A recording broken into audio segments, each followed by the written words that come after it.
General Hospital spoilers for Tuesday, July 8, 2025. Fans should expect Daisy Gilmore Corbin to disappear. Brooklyn Quartermain plays defense.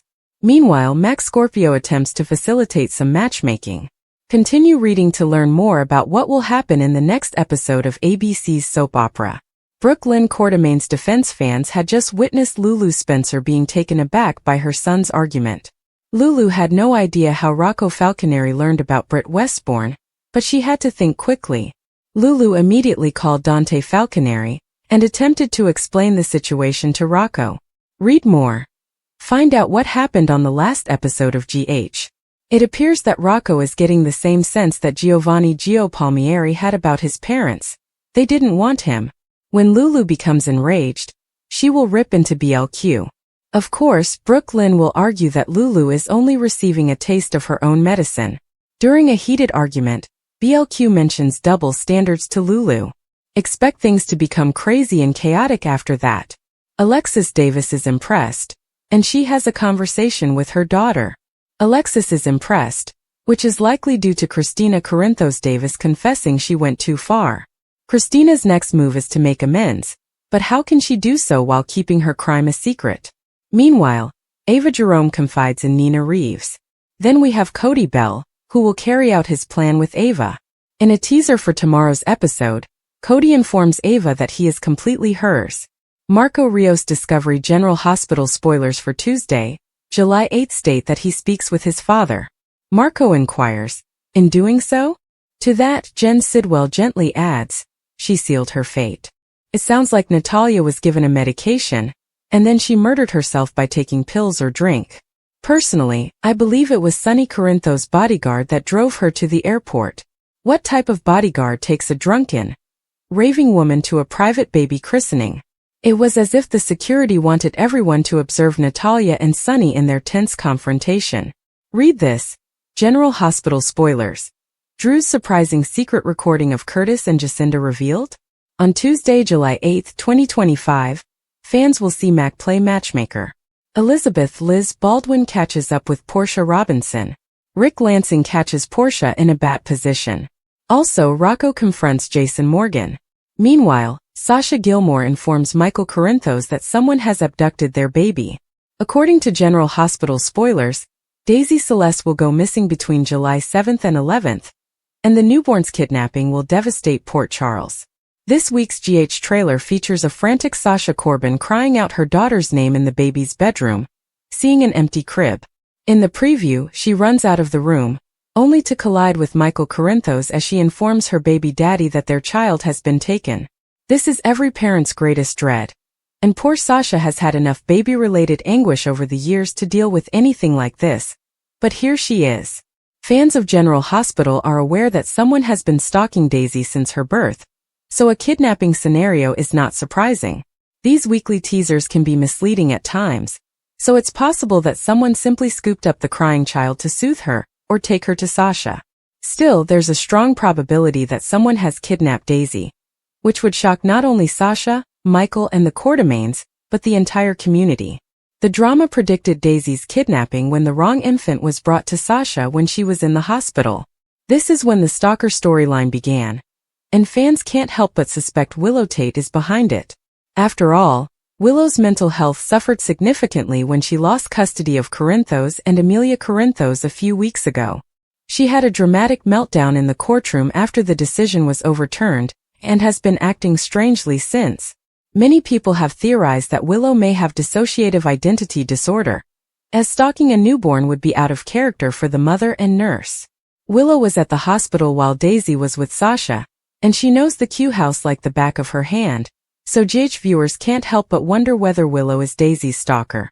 Sasha went into labor while on the stand during Willow and Michael's divorce/custody procedures, and she assisted in the birth of the kid. Furthermore, Willow may feel as if taking Sasha's daughter is simply dessert, given her previous losses. Still, isn't Willow a bit too apparent a suspect at this point? Finally, Daisy's stalker could be anyone. Perhaps they were a past adversary of Sasha's from her conning days?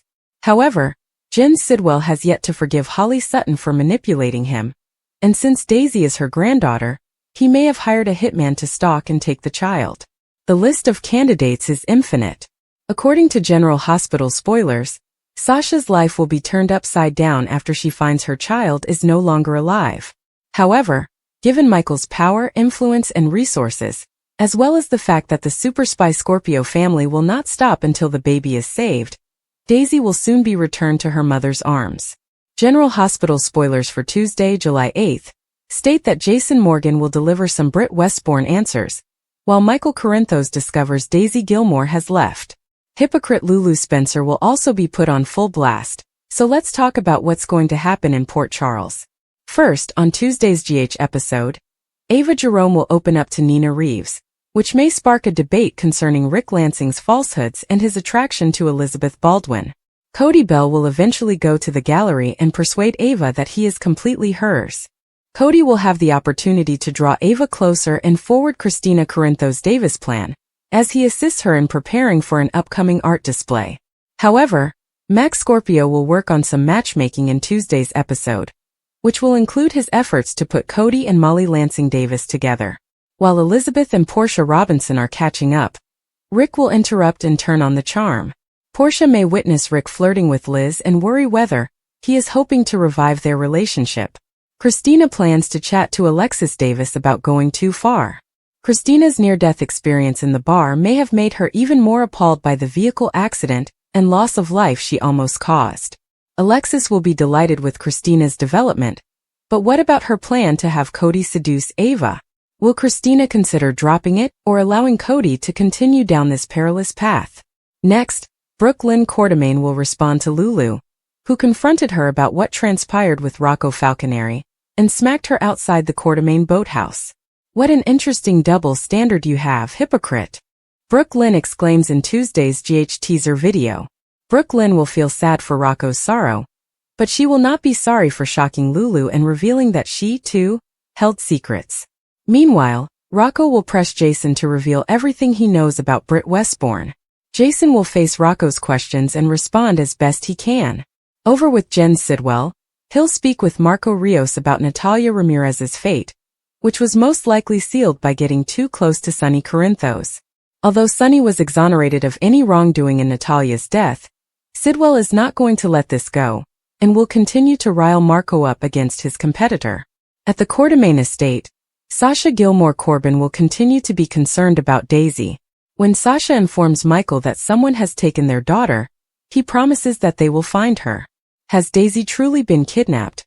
Or could this be a false alarm if someone else in the house has her? Someone has certainly been stalking Daisy, but this might still be a kidnapping ruse, as General Hospital spoilers for the rest of the week show Daisy's loved ones being preoccupied with other plots. Whatever the case, there are still some twists and turns in Daisy's destiny, so we'll keep you updated. Sasha panicked at the Q mansion when Daisy went missing from the nursery. She dashed downstairs to see if Daisy was in her bassinet, but she wasn't. Sasha approached Michael as he returned from the boathouse and informed him that Daisy had been taken. Ned and Olivia arrived to hear Michael inform Sasha that the cops were on their way. Chase and another cop arrived seeking information on Daisy's disappearance. Olivia overheard something as Sasha continued to share her suspicions.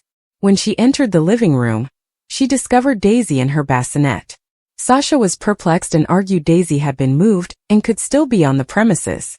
Michael, Chase, Ned, and the officer went to search the premises, while Olivia remained with Sasha. Olivia argued that Sasha's mind could be playing games on her. Sasha stated it didn't matter if she was hormonal or sleep-deprived. She wouldn't lose her baby. After interviewing with everyone, Chase stated that he found nothing odd. Michael came into the lobby alongside Ned and Olivia. Olivia was concerned about the likelihood of postpartum depression and advised Sasha to see a doctor right away. Sasha informed Michael that she wanted to transfer Daisy's crib into her room. Michael walked to the foyer to check on Chase and promised him he would have their private security team conduct a forensic sweep. Chase questioned whether Sasha was simply jumping at shadows. Chase questioned Michael's willingness to go to any length to keep Daisy safe, even if it meant protecting her from her mother. Ava was at her gallery getting ready for Joel Sartor's show when Nina arrived to catch up. Nina expressed her continual concern that Willow was determined to marry Drew, who she was certain would ruin what was remained of Willow's life. Ava voiced her regret that Rick did not do a better job for Willow and speculated that he may not have been as committed as he appeared to be. She stated that Rick was not working on the morning of Willow's divorce proceeding, and was instead spending time with Elizabeth. Ava claimed Rick lied to her face in front of Nina in her office. Nina pushed her to kick him out if he was cheating on her. Ava didn't think he was cheating on her yet, and didn't want to get rid of him. Nina was leaving to meet Willow for a drink, taking advantage of Drew's visit to Washington, D.C. She stated that they intended to go wedding dress shopping next week, despite her belief that marrying Drew would be the worst mistake Willow could ever make. Rick left the Metro Court pool to visit Ava at the gallery. He informed her that he had received a call from their Cayman-based bank manager. He was angered when he learned that 2 of the $7 funds were reported to be overdrawn. Ava stated that she required the extra money for new lighting in the gallery. Rick agreed that the lighting was excellent, far superior than that at Pentonville, where he had threatened to take them if she continued to spend money she didn't have. When he reminded her that they needed to work together, she responded, "Really? Because I haven't seen you in a while," and added that she knew he was with Elizabeth on the morning of Willow's hearing. Rick claimed he was merely bringing juice to a buddy and lied to her because he knew she would overreact, as she was at the time. He also stressed that his omission of the facts did not jeopardize their freedom in the same way that her excessive spending did. When Ava claimed it was her money, he retorted angrily that she wouldn't have it without him, and couldn't just take it whenever she pleased. Cody walked in when Ava was telling Rick to leave. Seeing Cody upset him, but he promised to see her at the performance the next day and departed. Cody leaned in and kissed Ava while they were measuring the display walls to hang pictures. Ava stayed in the kiss before eventually breaking away. After admitting it was a lovely kiss, she softly slapped him on the face and promised it would never happen again. He apologized for misreading the signs and promised to work together without more misunderstandings. Earlier, Elizabeth and Portia were drinking at the Metro Court pool when Rick approached. Rick attempted to persuade Elizabeth into a future night out with 2 box seats to the Port Charles Symphony. He knew how much she adored Gershwin's music, so he planned a presentation featuring his works. Before she could respond, Rick had to take a call and leave. Portia noticed Rick's interest in Elizabeth and wanted to find out what was going on with him. Elizabeth claimed they were only friends, but she enjoyed spending time with him. Portia encouraged Elizabeth to do anything she wished. Elizabeth informed her about Lucky's proposal. Portia mentioned that her marriage with Curtis was going through a difficult time, but she was determined to battle on. After leaving the gallery, Nina went to the pool but couldn't find Willow. Willow finally texted Nina saying she had encountered traffic but was on her way, which felt strange to Nina. When Willow arrived, Nina inquired about the route she had traveled because she had no trouble getting there herself. Willow was acting suspicious, but she explained that she was on the phone with Drew and had lost count of time. She admitted it was almost humiliating how much she missed him. Suddenly, her focus shifted, and she remembered being in the nursery at the Q Mansion with Daisy. When she picked up Daisy, she stated they were going for a short walk. As she hugged her, she added, "Your mother betrayed me. Your father truly did. He won't allow me to see my children. So we'll show them how it feels, okay?" Outraged, Lulu confronted Brooke Lynn at the Coeur d'Alene boathouse and slapped her for what she had just done to Rocco. Brooke Lynn made no apologies and stated that Rocco was not supposed to see the file. She tossed Lulu's remarks about not holding secrets from her children back at her, accusing her of hypocrisy. Brooke Lynn, acting as if she was taking the high road, enraged Lulu even further. Brooke Lynn continued to excuse her behavior, telling Lulu that she needed to accept that Rocco had been injured as a result of her actions. As their disagreement heated up, Gio approached and furiously told them to stop. When he ordered them to stop bickering over him, Lulu explained that they were actually arguing about Brooke Lynn's actions toward his brother, Rocco.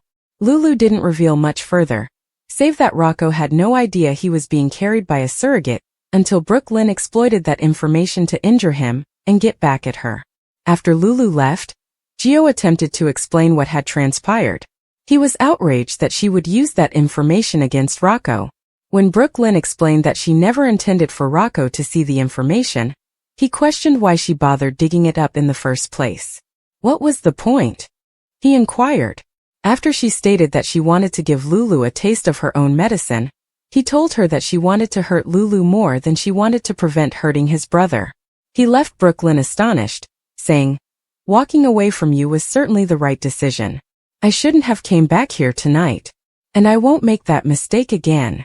Jason arrived at Lulu's house to meet with Rocco as requested. Rocco asked him to share what he knew about Britt Westbourne. He showed him a picture of his original birth certificate, which had Britt's name. Rocco claimed Emma and his parents couldn't stand Britt, but Danny had told him Jason and Britt were buddies. Jason informed Rocco that he was not in town when Britt did all of those things, and that there was a long bad history between them. Rocco was perplexed after reading about her biography online, which included prison, psychotic parents, and saving Jocelyn's life. Jason agreed that Britt didn't always make the best decisions and damaged people, but he also praised her strength and bravery. He believed she had changed, but he was aware that the individuals she had injured would disagree. Rocco was having trouble being upset at Britt since he still felt he would not have been born if it hadn't been for her. Rocco understood how much his parents loved him, but it still seemed strange that he had another mother, a different name, and could have ended up living a completely different life. Jason claimed he didn't know much about Britt's life, but she did tell him that Rocco had transformed her. Britt had shown her love for him, despite the fact that what she had done was extremely wrong. Jason felt that if Britt saw him now, she would be quite impressed with who Rocco had become. He thanked Jason for coming and speaking with him. Lulu returned as Jason was heading away. Jason informed her that Rocco had reached out with questions concerning Britt. She was disturbed when Jason told him that he believed Britt was a nice person. When he said his opinion was founded on the truth, she reminded him that it was his truth, based on his little experience with Britt. He told Rocco he deserved to know and then departed. Marco informed to Sidwell at Windmere that his mother's death was declared accidental, due to the lack of evidence of a struggle. They both thought it couldn't have been an accident, and Marco regretted not doing more to defend his mother. He said he should have asked that the PCPD place her in protective custody, despite her insistence that Sonny would look after her. Sidwell confirmed Marco's incorrect concerns by stating that the only thing Sonny cared about was Natalia being a liability. When Marco stated that he would never forgive himself, his father advised him not to waste time blaming himself because they both knew that Sonny Corinthos was the reason his mother died. He stated that Sonny would not tolerate Natalia causing him any further difficulties. Marco's father went on to explain Sonny's heart ailment, and how Natalia had been sworn to silence about it. He stated that Sonny must have discovered what she told him, which would have provided additional evidence in Sonny's mind that Natalia could not be trusted. Marco was more sure than ever that his mother had died because she knew too much. Sidwell promised not to let Sonny get away with it, but Marco corrected him. "No, we'll make sure of it." Christina was healing at Alexis' house after being released from the hospital. Alexis and Christina reminisced on the tumultuous trauma of the previous year. Christina expressed thanks for everything her mother had done for her, but she also believed Alexis succumbed to Rick and Ava's blackmail not only to protect her, but also to keep Molly from discovering she was to blame for Rick's tragedy.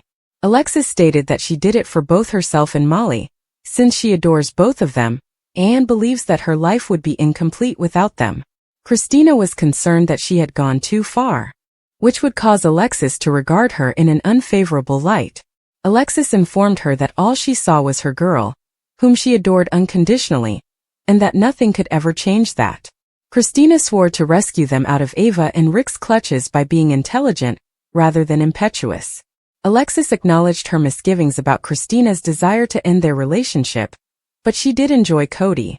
Christina stated Molly brings out the best in him, and he consented to the plan after learning Molly was unhappy with Rick's relationship with Ava.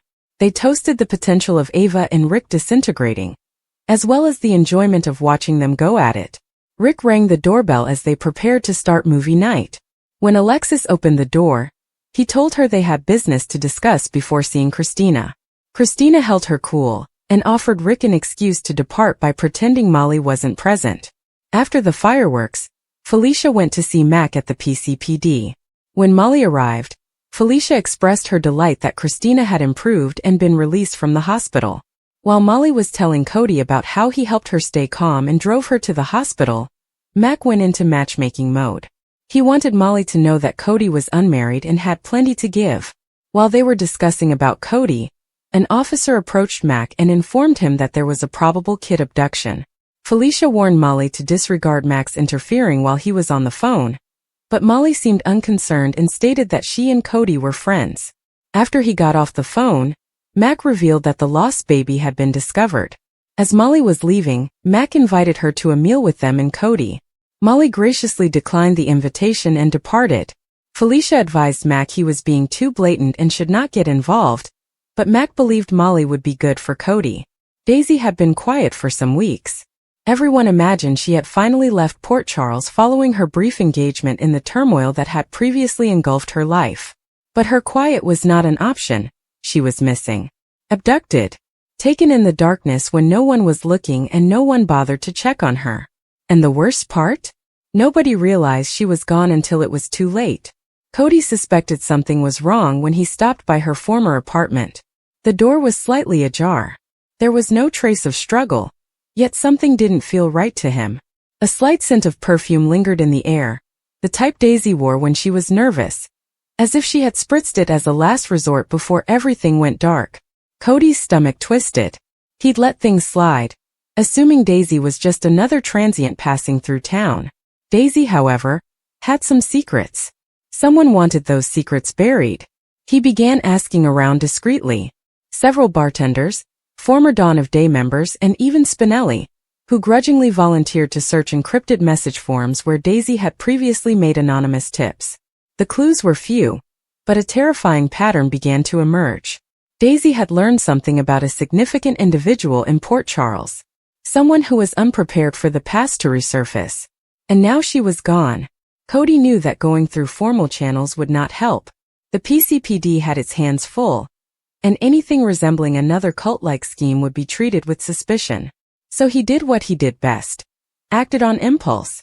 He tracked Daisy's final moves using burner phone records and CCTV footage from a convenience store. A white van. No plates. Tinted windows. That was everything he had. Brooklyn across town was unraveling. Her world had already been thrown off balance following her fight with Lulu. The nurse's ball was intended to be a distraction, a celebration of music, legacy, and family. But instead, it became a public humiliation. Her altercation with Lulu had made headlines, and her professional reputation was now dangling by a thread. Lois attempted to console her, but Brooklyn was not in the mood for motherly advice. She was infuriated, not only at Lulu, but to everyone who kept driving her into corners. Then came the shocking revelation. Something was wrong with Gio. She overheard whispers at the Metro Court about a mysterious figure looking for information about him. Gio had enemies. Or, more specifically, Gio had inherited enemies. Being Sunny's grandchild came with consequences, and Brooklyn was frightened that her kid would be drawn into the family curse. However, BLQ was not known for his ability to sit still. She confronted Dante, who tried to dismiss her with assurances, but she did not believe him. Then she cornered Jason. And then everything burst. Jason had been handling things for Sunny, who had abruptly departed town under unknown circumstances. With Carly urging him to keep the family together and Ava hovering with cryptic smirks, Jason had no patience for BLQ's demands. But she would not give up. "What are you not telling me, Jason?" She snarled, her eyes flaming. "I'm telling you everything I know," he said, his tone calm and level. "Stay out of this. Not this time. I will not allow Gio be dragged into the same lies that destroyed my life. If something happens to my son..." "Brooklyn," he interrupted her, the icy steel in his tone evident. "You need to trust me." "I don't," she said, slamming her hand on the table. "I trusted Sunny. Look where it led us." Jason said nothing in response. He stayed there, staring at her with that enigmatic expression, and Brooklyn noticed a fracture in him for the first time in years. A spark of doubt, perhaps even fear. Jason walked away silently after the moment had passed. But that was sufficient. Brooklyn realized the silence was more than simply loyalty. It was protection. From something darker than she had anticipated. Cody's track had led him to the outskirts of town, to a closed property once owned by Shiloh's disciples. The barn was padlocked, with the windows covered. But something about it appealed to him. Cody broke in with just a crowbar and a flashlight, searching the musty darkness. Daisy was bound to a radiator, barely conscious. Her lips were chapped. Her voice was hardly heard. But the relief in her eyes was undeniable. "Cody," she muttered, tears streaming down her cheeks. "They know." "What about the file?" He did not waste time while recording. He brought her out, contacted Spinelli, and requested an immediate evacuation. Whoever had taken her would come back. He did not want to be present when they returned. Jason received a call from Spinelli shortly later. Daisy had been found. And what name was on her lips when she was rescued? Drew Kane. Jason could not believe it. Drew had been acting strangely for weeks, ever since his agreement with Valentine fell through. He had withdrawn himself from Willow, been silent around Scout, and refused to explain his late-night meetings. Jason felt Drew was trying to put his life back together. But Daisy's words he paid them cut like a knife. Daisy was sedated but stable when she returned to General Hospital. Jason stood over her hospital bed, attempting to make sense of everything. If Drew was involved, was he being duped? Or had he passed the line that no one saw coming? Sam arrived while he was deep in meditation. She took one look at him and grimaced. What happened? Jason handed Daisy the USB she had grasped before passing out. She claimed Drew paid someone to take her. She found something on him. Something big. Sam's eyes flared. What do we do? We listened to it, Jason replied sadly. Meanwhile, Brooklyn was in a downward spiral. She hadn't heard from Gio in hours, and when she checked his position, it pinged around Pier 47, which was far from his normal hangout. Her instincts screamed trouble. She texted Lois, grabbed her keys and rushed from the house. What she discovered on the dock made her stomach plummet. Gio was stood face to face with a man wearing a black sweatshirt, the tension between them thick as fog. Brooklyn charged forward, yelling his name, scaring both of them. Gio yelled after the man as he ran off. Why didn't you stay away? Brooklyn demanded, grasping Joe's arm. What was that? Someone has been following me, Gio revealed. I believed I could manage it. You are a kid. You don't deal with stalkers and threats on your own. BLQ snapped when they threatened to come after him if he spoke to anyone. She picked up her phone and called Dante, her voice quivering with wrath. I want to be protected. Now. My son was almost attacked, and you are sitting around pretending everything is normal. She didn't mind who she had to shout at. Her son was in danger, and she was finished being polite. Back at GH, Jason and Sam plugged in the USB. Static sounded through the speakers, followed by a distorted discussion. Drew's voice came in clearly, describing someone named Anton, a fund transfer, and the particular directive to shut her up before she talks. Jason's face turned stone. That's him, he mumbled. That's his voice. Sam looked aside, distressed. Why is he doing this? I don't know, Jason replied, rising up. But I'm going to find out. That night, Jason followed Drew to a warehouse near the docks. He waited in the shadows, weapon in hand. Drew was on the phone, pacing and agitated.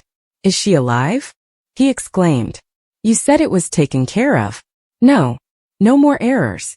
I want everything removed. Each file. Every backup. Jason moved out of the shadows, his rifle pointed low and ready. Who are you speaking to, Drew? Drew turned abruptly, shocked. His eyes narrowed. Jason, you should not be here.